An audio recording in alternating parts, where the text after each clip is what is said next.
Thailand is going to win because it's Veena, who everyone is rooting for. Two, we're on Thai soil, Thailand winning in Thailand. They had the first runner-up last year or whenever that was with Antonia. Yeah. And it just felt like this is it. Like I looked around and I saw so much hope in Thai people's eyes, because it was like, this is it, guys. This is what we've been wanting to happen for so many years. We've wanted Thailand to win. And I just felt like this is it too. I felt like, and I am part of that. I just felt like I was certain that Thailand was going to win. So I just felt like I am a part of this, making this history, and I made that happen. I felt so proud of myself.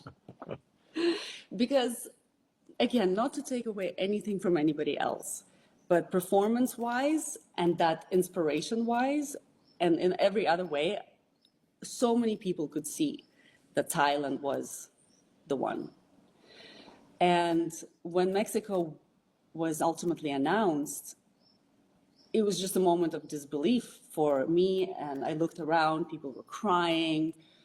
It was just, I just felt like my heart break into a million pieces at that moment. And I know that everybody has their favorites. I know Mexico has her fans, and Mexican people were so happy. So every year in every pageant, it's the celebration and the heartbreak in the same moment. And that's why we like to watch it, because of that drama. That's what draws us to this universe, because it does have all of those incredible emotions mixed together, the excitement and the heartbreak and the celebration and also grief, right? And so I understand that. And I would have been completely fine with that, because I've seen many times that happen, and my favorites didn't win. And okay, I accept it. The crown goes to Mexico. Congratulations. For whatever reason, it was meant to happen. The universe, the stars aligned, and she got the crown. So I was completely in acceptance of that. But then, and I guess that would lead me to your next question, right? Absolutely, yes. So in the immediate aftermath of the pageant, you posted on your social media about your selection of Veena as your favorite. If you don't mind, I'm actually going to read word for word your post, because I feel like it's very, very telling for someone as a former Miss Universe to actually go on record to state this. I thought was really very, very telling. So Natalie's post, which many of you would probably have already seen. As a judge this year, I can only speak for myself when I cast my votes. Please remember that each person has their own opinion, and not one single person can influence the result. However, this must be said, when I competed in 2005 and years prior, I recall there was always an auditor that came on stage with sealed results from the accounting firm. I'd like to bring that back, please. Until then, I don't think I'll be participating as a judge again. What were describe your emotions, and I guess what actually led you to go on record and say something like that? Because, it's obviously, you're a former Miss Universe. It's a lot of, it's fine for us pageant fans or other observers to say these types of things, but as a former Miss Universe, it must have taken a lot of courage. Yes. And I felt like I just had to say something because, again, I put my integrity above everything else. And if I don't say what I feel like I'm not being authentic. I'm just playing into, and again, I don't have any concrete proof of any wrongdoing. It's just all of these little happenings and little facts that are aligning that make you feel that you start to question, but why?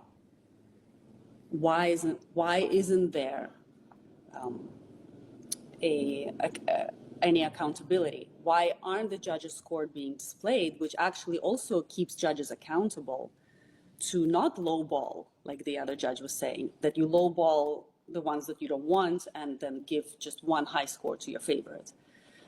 So that would keep the transparency in the organization by allowing the judges to also take accountability for what they're posting and how they're judging.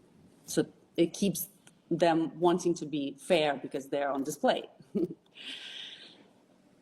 And of course, not having any kind of accounting firm to verify the scores, that also just kind of started swirling around in my head. And I was thinking, okay, something feels off. Let me talk to the other judges. And every judge that I've spoken to, and I think I've spoken to probably 70% of them,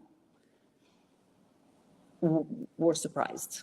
Were surprised that Miss Mexico won, that they were surprised by the placement of the top 5, by the ultimate placement from 4th runner-up to winner. And I asked the ones that I've talked to, I said, who was your number 1? And they all said somebody other than Mexico.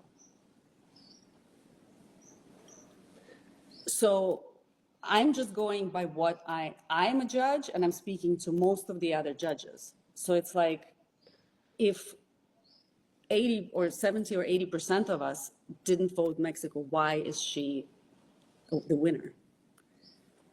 That was just a very strange thing to me, and putting everything together, it just felt something's off.